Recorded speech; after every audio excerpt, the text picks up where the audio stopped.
Bible and leadership training pastor Sunil గారి ఆధ్వర్యంలో pastor Francis Xavier గారి ద్వారా అద్భుతంగా హోలీ క్రాస్ చర్చి నందు నిర్వహించబడినాయి. చూసి నేర్చుకోండి, అందరికి పంచండి. కట్టాలి కట్టాలి కట్టాలి కట్టాలి కట్టాలి కడితే మంచిదని ఎవరన్నా అన్నారా? చట్టాలు చేతులెత్తాలి. కట్టాలి కడితే మంచిదని అది ఎందుకన్నారు? కడితే మంచిదని అంటే అన్ని ఉంటే కరెంటు బిల్లు కట్టకపోతే ఏమైతుంది? ఇక్కడ కూడా లాంగ్వేజ్ దశమ భాగము ఇవ్వకపోతే దేవునికి ఇవ్వాలి ఇవ్వాలి ఇవ్వాలి. ఇస్తే మంచిదా? ఇవ్వాలి ఇవ్వాలి. ఇక్కడ ఎవరైనా ఇస్తే మంచిది అనుకుంటున్నారంటే నీకు బైబిల్ తెలియదు. నువ్వు పేదవాడు అనుకుంటున్నావు కాబట్టి ఇవ్వలేకపోతున్నావు. నువ్వు ఫస్ట్ ధనవంతుని అనుకుంటే అన్ని స్టార్ట్ అవుతాయి లైఫ్. నీకు ప్రాబ్లం అంతా ఎందుకు ఇవ్వలేకపోతున్నారంటే నువ్వు పేదవాడు అనుకుంటున్నావు. చూడు, that it self is wrong. నువ్వు ఏమన్నా ఫస్ట్ పాయింట్ ఎందుకు నీకు యేసు క్రీస్తులో నేను చెప్పాలి అనుకుంటావా అనుకోవా? అంటే చెప్పండి. అనుకుంటే దశభాగం ఇవ్వడానికి ఇబ్బంది పడద్దు. ఇబ్బంది పడుతున్నా అంటే అనుకోవట్లేదు. ఇంకా అర్థమైతే చెప్పింది నేను. నీకు అర్థమైతే దశమ భాగం ఇవ్వడానికి వెనకంజ వేరు. వెనకంజ వేస్తున్నావంటే నువ్వు ఎక్కడో నేను పేదవాడు అనుకుంటున్నావు. ఇంకా అబ్రాహము తాత అంటున్నావు, వాళ్ళని చెప్పుకోనికి అనుకోవడంలా. నువ్వు అనుకోవడంలా. నువ్వు అనుకుంటేనే కదా ఫస్ట్ స్టార్ట్ అయ్యింది. Understand the language. ఇంకొక పాయింట్, దశమ భాగం ఇవ్వడం బట్టి దేవునికి బెనిఫిటా నీకు బెనిఫిటా? నాకు బెనిఫిట్. Very good. ఏం బెనిఫిట్? 3 పాయింట్స్ ఇచ్చా అక్కడ పెట్రోల్. ప్లీజ్, ఒక వ్యక్తికి దశమ భాగం రెగ్యులర్ గా ఇస్తా ఉంటే బుక్ లో నిర్ణయ శక్తి నెంబర్ 15 లో టాపిక్ నెంబర్ 8 చూడండి. What are the 3 benefits? ఒక వ్యక్తి దశమ భాగం ఇచ్చినప్పుడు 3 లక్షలు వస్తాయి. నిర్ణయ శక్తి, క్రమశిక్షణ. నంబర్ 1 నిర్ణయ శక్తి. ఒక వ్యక్తి ఎప్పుడైనా సరే నేను దశమ భాగం రెగ్యులర్ గా ఇస్తానని డిసైడ్ అయితే అతనికి ఏమొస్తుంది? విల్ పవర్ వస్తుంది. అంటే జీవితంలో నిర్ణయం చేసే శక్తి వస్తుంది నీకు. మెనీ పీపుల్ నిర్ణయం చేసే శక్తి ఎందుకు రాలేదంటే they are not committed to give 10%. Number 1 benefit నీకు 10% ఇవ్వాలని డిసైడ్ అయితే నంబర్ 1 ఏమొస్తుంది? నీకు విల్ పవర్ వస్తుంది. నంబర్ 2 ఏమొస్తుంది? క్రమశిక్షణ. లైఫ్ డిసిప్లిన్ వస్తుంది. లైఫ్ ఏమొస్తుంది? డిసిప్లిన్ వస్తుంది నీ లైఫ్ లో. నంబర్ 3 ఏమొస్తుంది? దట్ మీన్స్ డబ్బులు సరిగా వినియోగించే సామర్థ్యం వస్తుంది నీకు. ఇంపార్టెంట్ పాయింట్ ఇస్తున్నా, చెప్పాలి పాయింట్.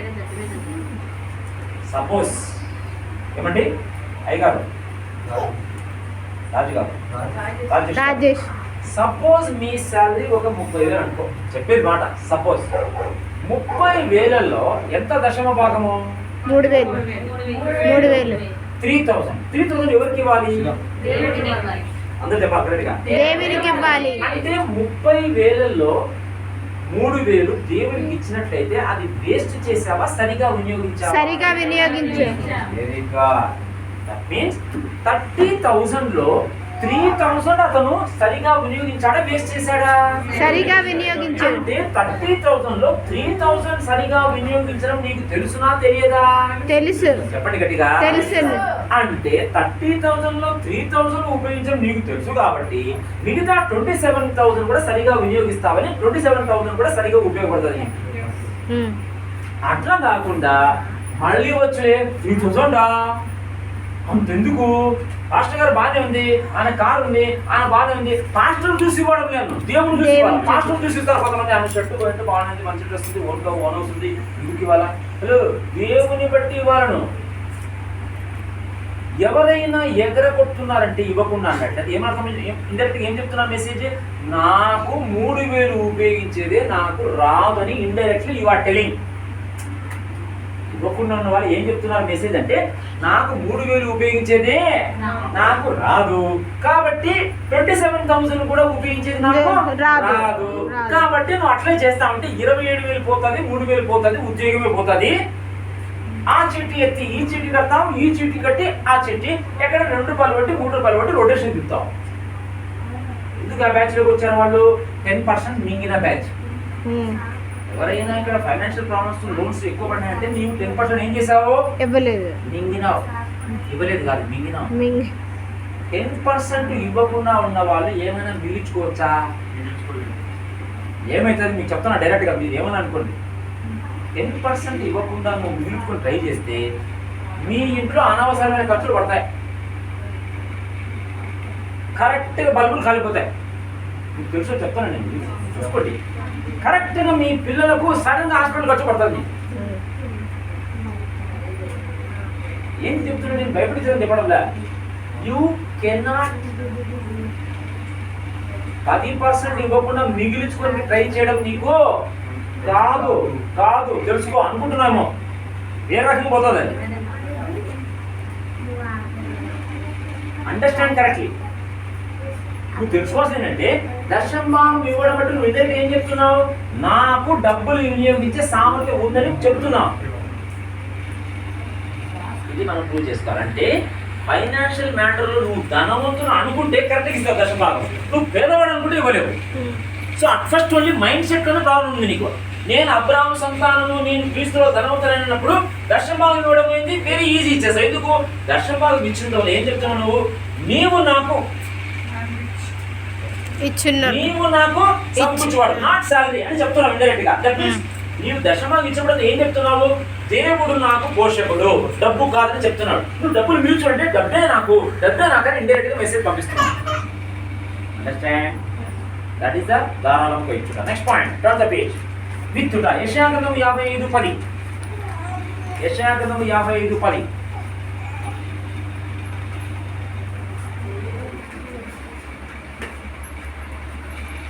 యెషయా గ్రంథం 55వ అధ్యాయం 10వ వచనము.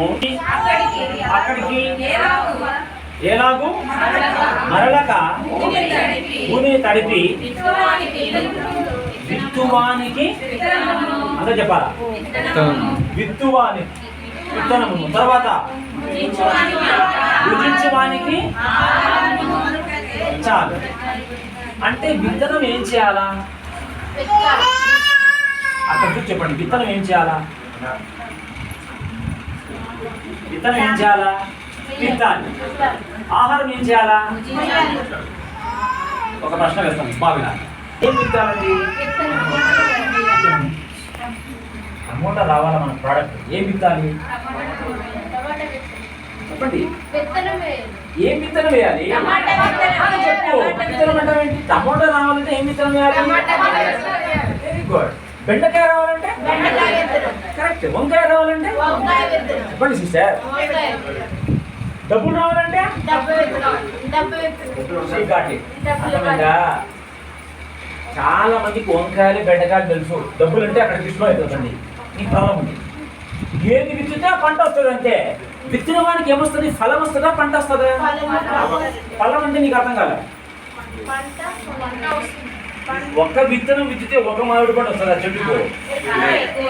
అంటే విత్తిన వానికి ఏమొస్తుంది? పంట వస్తుంది. అందరూ చెప్పండి. ఎగ్జాంపుల్ ఇస్తాను మీకు బాగా. సారెపతి విధవరాలు తెలుసా లేదా మీకు బైబిల్లో? తెలుసు. పాత నిబంధనలో ఆమె దగ్గరికి ఏలియా ప్రవక్త దేవుడు పంపిస్తారు లేదండి? పంపించినప్పుడు నీళ్ళు తీసుకురామ్మా అంటాడు. మళ్ళీ ఏమంటాడు? మళ్ళా ఒకటి. అప్పుడు ఆమె ఏమంటుంది? సార్ నాకు నా కొడుకు సరిపోయేంత పిండి నూనె ఉంది ఈ రోజుకి. అప్పుడు ఏమంటాడు ఆయన?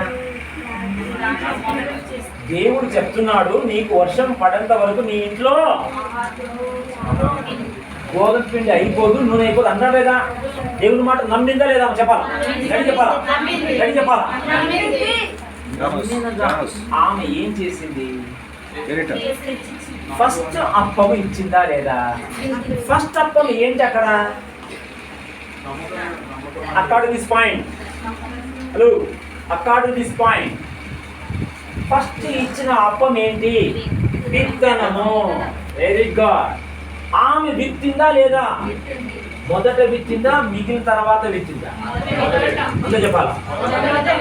దశమ భాగం ఇచ్చిన తర్వాత extra every Christian should learn to sow extra. 30,000లో 3,000 ఇచ్చావు, తర్వాత ఏం చేయాలి నువ్వు? ఎక్స్ట్రా కొంచెం స్టార్ట్ చేయి. 500లో ఏం చేయాలి నువ్వు? దేవుని సేవలో విత్తన కూడా స్టార్ట్ చేయాలి. అప్పుడు ఏమొస్తుంది నీకు? పంట వస్తుంది. ఆమె ఒక్క అప్పం ఇస్తే ఎంత వచ్చింది పంట? వారి బంధువులు పిలుచుకొచ్చింది. ప్రవక్త కూడా పైన పెట్టి కరువు తీరేంత వరకు పిండి అయిపోలేదు నూనె. అంటే సేమ్ ప్రిన్సిపల్ మనకు ఫాలో కావచ్చా లేదా? ఇప్పుడు హలో, దశభాగం ఇచ్చిన తర్వాత విత్తినప్పుడు విత్తిన వారికి అర్థం దొరుకుతుందా? అందరికి దొరుకుతుందా? Change your mind set now. దశభాగం ఇచ్చిన తర్వాత extra please try to sow something. Extra విత్తనం 1000 రూపాయలు స్టార్ట్ చేయి, చిన్నగా స్టార్ట్ చేయి. సి ఏమైతే చూడు, అప్పుడు ఏమవుతుంది? మనకు పంట వస్తుంది. ఫైనాన్షియల్ ప్రిన్సిపల్స్ కరెక్ట్ నేర్చుకోవాలి. 10% దేవునికి ఇవ్వాలి, 2 విత్తాలి. నెంబర్ 3 పొదుపు. ఆదికాండము 41వ అధ్యాయము. ఆదికాండము 41వ అధ్యాయము అక్కడ యోసేపు గురించి చెప్పబడింది. ఆదికాండం 41వ అధ్యాయము 36వ వచనం చూడండి. 35, 36 వచనాలు. రాబోయే మంచి సంవత్సరంలో దొరకు ఆహారం అంతయు సమకూర్చి ఆ ధాన్యము ఫరో చేతికి అప్పగించి ఆయా పట్టణములలో ఆహారమునకై భద్రము చేయవలెను. ఎంత పర్సెంటేజ్ అక్కడ ఉంది చూడండి, పైన చూడమా. 1/5 భాగం. What is the number? Number. What is the number? Verse 34 చదువునా.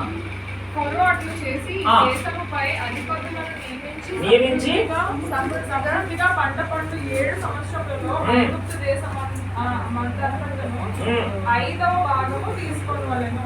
ఏమన్నాడు? మొదటి 7 సంవత్సరాలు పంట బాగా పండుతుంది. అప్పుడు ఏం చేయాలా? కంపల్సరీ. అంతా చెప్పండి, కంపల్సరీ. 20%. 1/5 అంటే ఎంత పర్సెంటేజ్? 20%. 20% ఏం చేయాలి? యోసేపు ఏం చెప్తున్నాడు? ప్రతి రైతు దగ్గర పంట పండిన తర్వాత 20% ఏం చేయాలా? గోడౌన్లో స్టోర్ చేయాలి. ఫస్ట్ 7 ఇయర్స్లో పండిన పంటలో 20% సేవింగ్ చేస్తే నెక్స్ట్ 7 ఇయర్స్లో పంట లేదు. కానీ మొదటి 7 సంవత్సరాల్లో పండించిన ఆ పంటలో 20% నెక్స్ట్ 7 ఇయర్స్ వచ్చినప్పటికీ కూడా సరిపోయిందా లేదా? ఎవరికి సరిపోయింది? ఎవరైతే 5వ భాగం తీసుకున్నారో కాదు, వాళ్ళకే కాదు, మొత్తం ఈజిప్ట్కే కాదు. హలో, టోటల్ వరల్డ్ కే సప్లై చేశారు food. Understand language. At the time Egypt was the richest country in the world. One man's idea. అర్థమవుతుందా? వినాలా, కరెక్ట్ వినాలా.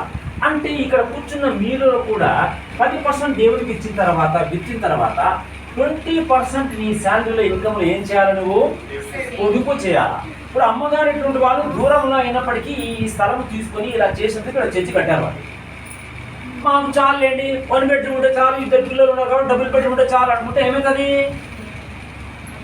అందరు అట్లా అనుకుంటే ఏమవుతుంది? చర్చలు ఉండవు ఇట్లా. దట్ మీన్స్ నువ్వు ఏం ఆలోచించాలా? నెక్స్ట్ 20 ఇయర్స్ తర్వాత కూడా ఎలా ఉండాలి నా కొడుకు, నా బిడ్డ, నెక్స్ట్ జనరేషన్ కూడా మనం ఏదో ఒకటి చేయాలని మైండ్ సెట్ ఉన్నవాడు ఏం చేస్తారు? కంపల్సరీ సేవింగ్ చేస్తారు. My sincere advice to everybody, మీరు పర్సనల్ కలవండి, నేను చెప్తాను. 20% మీ శాలరీలో definitely please better to save. Saving చేయకుండా వచ్చిందా ఖర్చు పెట్టుకొని దేవుని చిత్తము నెక్స్ట్ మంత్ దేవుడే కాపాడుతాడు. ముందంతా శాలరీ రానప్పుడు ఏమవుతుంది? ఏదో సంథింగ్ జరిగింది, బోనస్ జరిగింది, గవర్నమెంట్ ఏదో ప్రాబ్లం అయింది, అప్పుడు ఏమవుతుంది? నీకు 6 months శాలరీ రాలేదు. ఏమవుతుంది అప్పుడు? 20% సేవింగ్ చేసిన వాడు జ్ఞానం ఉన్నవాడు. దట్ మీన్స్ యోసేపు చెప్పిన తర్వాత ఫరో ఏమంటాడు? కరెక్ట్ చెప్పారు, చేయండి అంటాడు. అంతే కదా? దట్ మీన్స్ నీవు వైస్ పర్సన్ అయితే you will not argue, you will do it. ఇక్కడ కూర్చున్నావు, ఇంతవరకు ఎవరైనా సేవింగ్ చేయకున్నట్లయితే ప్లీజ్ స్టార్ట్ సేవింగ్. ఎంత? 10% ఇచ్చావు, కొంచెము సో చేసావు. నెంబర్ 3 ఏం చేసావు? సేవింగ్ చేసావు. 30+% అయిపోయింది ఆల్రెడీ. మిగతా పర్సంటేజ్లో ఏం చేయాలి నువ్వు? ఫస్ట్ అప్పులు నెక్స్ట్ మాట రాసా. మరి యాక్చువల్గా ఫస్ట్ ఏముండాలా? అప్పులు ఏదైనా ఉంటే ఫస్ట్ ఏం చేయాలి మనము? Please pay debts first. ఆర్డర్లో ఫస్ట్ ఏం చేయాలి మనకు? నీ ఈఎంఐలు లోన్లు ఏదంటే ఫస్ట్ ఏం చేయాలి? నువ్వు ఏం చేయాలి? ఇక్కడ ఎవరైనా అప్పు తీసుకొని ఎగరొట్టాలని మనసుందా? ధనాపేక్ష ఉంది నీకు. కొంతమంది తీసుకొని కిరాణా స్టోర్లో నెల కట్టరు. నెక్స్ట్ మంత్ కడతా అంటే ఏమవుతుంది? నీకు ధనాపేక్ష ఉంది. నీకు పొదుపు చేసిన తర్వాత అప్పులు తీర్చేసి నెక్స్ట్ ఏం చేయాలా? క్రమశిక్షణతో ఖర్చు పెట్టుదా. నెక్స్ట్ ఏంటి? You should know how to spend money. వచ్చింది buy 1 get 2 free, buy 2 get 3 free అని చెప్పేసి ప్రతి అకేషన్కు చికెన్ బిర్యానీ, ప్రతి అకేషన్కు చికెన్ పెట్టుకొని బట్టలు కొనుక్కుంటా ఉంటే ఏమవుతుంది? మన వాళ్ళందరూ చేసే పని, రైతులు చేసే పని ఏంటంటే బట్టలకు తిండికి ఎక్కువ కొద్ది పెడతారు. అది మార్చుకుంటే నెక్స్ట్ నీ కొడుకులు బిడ్డలు బాగుపడతారు. లేదనుకో నీ మాదిరి వాళ్ళు కూడా మా డాడీ చేసినారు, మా మమ్మీ చేశారు, వాళ్ళు కూడా అదే అయిపోతుంది. అందుకోసం క్రిస్టియన్ జనరేషన్స్ డెవలప్ కావట్లేదు. వేరే జనరేషన్స్ ఏమవుతుంది? వేరే కమ్యూనిటీస్ వాళ్ళు after 20 years there is change. మన వాళ్ళు ఆఫ్టర్ 20 years కూడా నీ కొడుకు ఉద్యోగం చేయాలా రావాలా, వాళ్ళు ఉద్యోగం చేయాలా రావాలా. ఏంటది? Think change your thinking. ఇది మనం చేయించుకోవాలి. నెక్స్ట్ పాయింట్, ధనము కాదు దేవుని ప్రేమించుట. దేవుని ప్రేమించేవారు ధనం విషయంలో ఇలాంటి ప్రిన్సిపల్ ఫాలో కాగలుగుతారా లేదా? దేవుని ప్రేమిస్తే ఇలా చేయడం కష్టమా సులభమా? 10% సోయింగ్, సేవింగ్ చేయడము, తర్వాత అప్పులు చేయడము, అంత ఎక్కడైతుంది లే బ్రదర్ అని బయట పోయిన తర్వాత నువ్వు మాట్లాడితే ఏమని అర్థమో నీకు అర్థం కాలేదు. ఇక్కడ కూర్చున్నప్పుడు బాగుంది, బయట పోయిన తర్వాత అంత ఎక్కడైతుంది, రాత్రి ఇంటికి పోయిన తర్వాత మీ ఇద్దరు మాట్లాడుతున్నప్పుడు అంత అవుతుంది, అంత బ్రదర్ చెప్పారు కానీ ఎక్కడైతుంది మనకి ఇంత రోడ్డు ఉంది అంటే సమ్ ప్రాబ్లం ఉంది, నీకు అర్థం కాలేదు. You understand still, please study. వీడు కూర్చొని ఆమె కాదు, పోయిన తర్వాత కరెక్ట్ రావాలి. మత్తయి సువార్త 25:14 ప్లీజ్ అండర్స్టాండ్. మత్తయి సువార్త 25:14. మత్తయి సువార్త బైబిల్. చాలా మందికి ఉన్న ప్రాబ్లం ఏంటంటే బైబిల్ చదవరు. బైబిల్ చదవాలి. If you understand only you will get the things. నీకు అర్థమైతేనే రిజల్ట్ వస్తుంది. నీకు అర్థం కావాలంటే బయటికి చదవాలి, లోపల చదవద్దు, బయటికి చదవాలి. Please read now, start.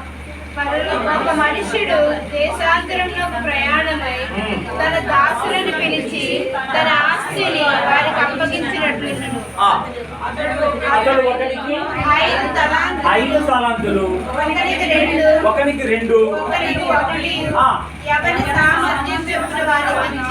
ఎవని సామర్థ్యం చెప్పున ఏమర్థమైంది మీకు?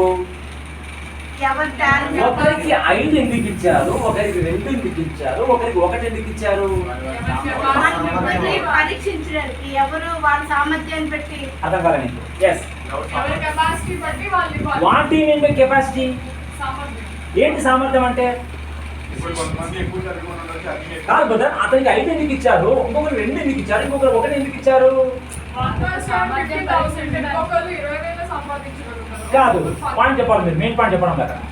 5 అతనికి ఎందుకు ఇచ్చారంటే already he has proved his capacity to use 5. అతని జీవితంలో 5 తలాంతులను సరిగా వినియోగించి అతను ప్రూవ్ చేసుకున్నాడు కాబట్టి 5 వచ్చింది. అతను 2 ప్రూవ్ 2 వస్తుంది. అంటే నీవు అడిగిన దాన్ని బట్టి దేవుడు ఇస్తాడా, నీవు ఇచ్చిన దాన్ని సరిగా వినియోగించే సామర్థ్యం బట్టి దేవుడు ఇస్తాడా? రెండింటికి బ్యాలెన్స్ ఉండాలి. మెనీ పీపుల్ ఆర్ ఆస్కింగ్ ఏమని, ఫస్ట్ నీకు సింగిల్ బెడ్రూమ్ ఉందనుకో, సింగిల్ బెడ్రూమ్ సరిగా మెయింటైన్ చేసుకోవాలి. ఫస్ట్ పాయింట్, దాన్ని సరిగా మెయింటైన్, దాన్ని నీట్గా పెట్టుకోవడము అన్ని చూసుకుని చేస్తే then God will give you double bedroom. Double bedroom కూడా మంచిగా మెయింటైన్ చేస్తా ఉన్నాం అనుకో, మంచిగా చేస్తున్నాం అనుకో, ట్రిపుల్ బెడ్రూమ్ వస్తుంది. ట్రిపుల్ బెడ్రూమ్ కూడా సరిగా మెయింటైన్ చేస్తుంటే మెయింటైన్ చేయకున్నామండి, నాకు డబుల్ బెడ్రూమ్ కావాలంటే ముందు you are not able to prove single bedroom. Single bedroom ఉండడమే నీకు మెయింటైన్ చేసేది రావట్లే. నువ్వు పెద్ద బంగ్లా అడుగుతున్నావు. నీకు 10,000 శాలరీ ఇచ్చినప్పుడు మెయింటైన్ చేయడము నీకు రావడం లేదు. 1,00,000 రూపాయలు ఇచ్చినప్పుడు దశం భాగం ఇస్తామంటే దట్ ఈస్ వాట్? 10,000 శాలరీ వచ్చినప్పుడు దశం భాగం ఇవ్వడం కష్టపడేవాడు 1,00,000 రూపాయలు వచ్చినప్పుడు కూడా ఇవ్వలేడు. అండర్స్టాండ్? 2 కాసులు ఉన్నటువంటి ఆమె 2 కాసులు ఇచ్చినప్పుడే, అంటే నీ దగ్గర తక్కువ అమౌంట్ ఉన్నప్పుడే ఈ ప్రిన్సిపల్ స్టార్ట్ అయితేనే నీకు రిజల్ట్ వస్తుంది. అంత ఎక్కువ అంత శాలరీ ఉన్న వాళ్ళైతే ఇవ్వచ్చు కదా. మనం ఎంత, మన శాలరీ ఎంత, మన రెంట్ ఎంత, ఖర్చులు పోగా ఎక్కడ wrong. God is interested in your percentages, not amount. Amount కాదు, పర్సంటేజ్ లెక్క కరెక్ట్. దేవునికి 10% నాది విత్తనము, నెక్స్ట్ 20% సేవింగ్, నెక్స్ట్ అప్పులు. మిగతా పర్సంటేజ్లోనే ఖర్చు తగ్గించుకో. ఎందుకంత ఖర్చు పెడుతున్నావు, ఎందుకు భోజనాలకి ఎక్కువ వచ్చుకున్నావు, బెటర్ ఎందుకు ఖర్చు పెడుతున్నావు, తగ్గించుకో ప్లీజ్. నోట్ డౌన్ వేరే ఎక్స్పెన్సెస్ ఎక్కడ వేస్ట్ చూసుకో. ఎక్కడ అనవసరంగా బయట తిరుగుతున్నారు, బయట ఫుడ్ తింటున్నారు, బయట ఎక్కువ ఆర్డర్ ఇస్తారు. మనం చికెన్ బిర్యానీ 10 బిర్యానీ బయట ఆర్డర్ ఎందుకు ఇస్తున్నావు? బయట ఆర్డర్ వండుకో ఇంట్లో. Please cook at home. ఎప్పుడో తీసుకో అంతే, కానీ అంతా బయట ఫుడ్ తింటా ఏమవుతుంది బిల్లు నీకు? ఈ స్విగ్గీ ఈ జొమాటో పెట్టుకుంటే ఏమవుతుంది?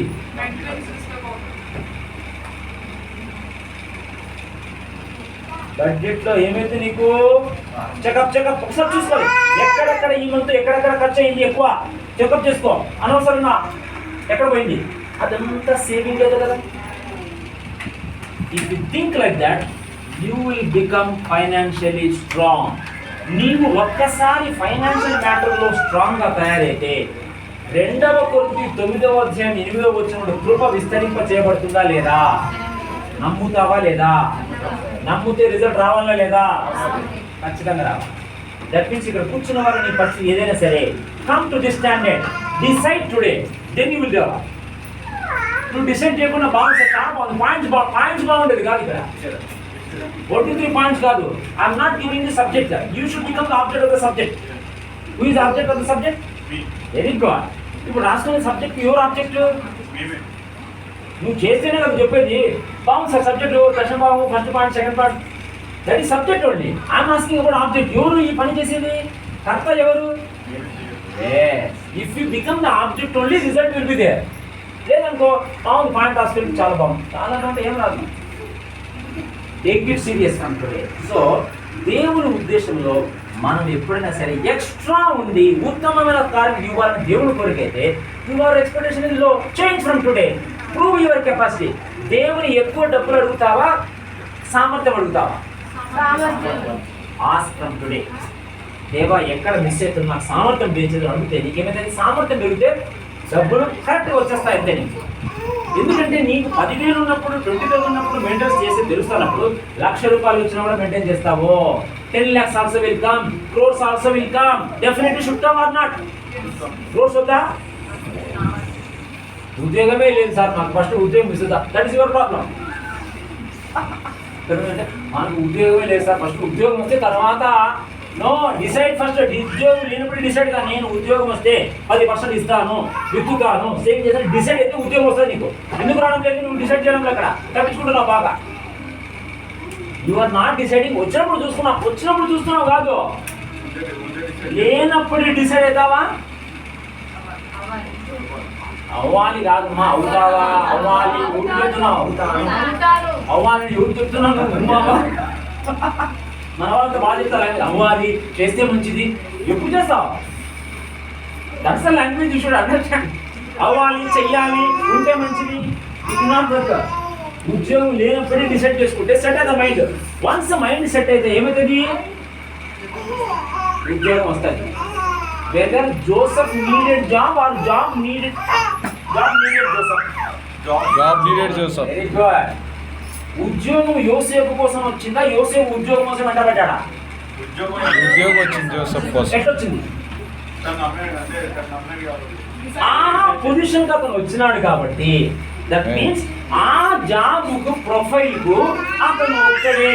There is no competition. If you also become like that, ఇక్కడ కూర్చున్న వారు నీకు దేవుడు ఏర్పాటు చేసిన పద్ధతి ప్రకారం నువ్వు వెళ్తా ఉంటే నీ కోసమే కంపెనీలో కొత్త పోస్ట్ పుట్టిస్తాడు దేవుడు. అవసరమైతే నీ కోసం కొత్త జీవం పుట్టిస్తాడు. అవసరం లేకపోయినా స్కూల్లో ఎక్స్ట్రా పోస్ట్ నీ కోసము క్రియేట్ చేస్తాడు అక్కడ. ఎందుకు? You are there in his plan. ఆ స్కూల్లో ఆ కంపెనీలో నువ్వు ఉంది, ఆయన కోసం నిలబడాలి కాబట్టి నీ కోసం పోస్ట్ చూపిస్తాను. But you should decide correctly, నేను ఐ విల్ ఫాలో అని. సేమ్ థింగ్స్ బైబిల్లో ఉన్నది మన జీవితంలో జరగాలా లేదా? జరగాలంటే వాళ్ళు చేసినట్టు చేయకుండా ఒక జరగాలని ప్రార్థన జరుగుతుందా? That is what training. ఓకేనా? చేసిన పడతాం ఒకసారి.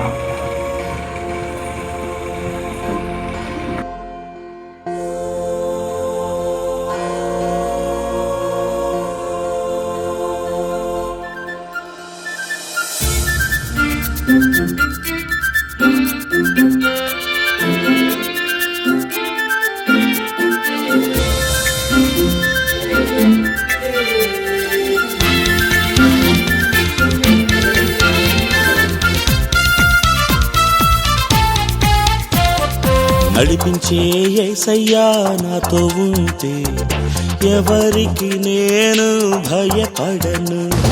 నడిపించే యేసయ్యా నాతో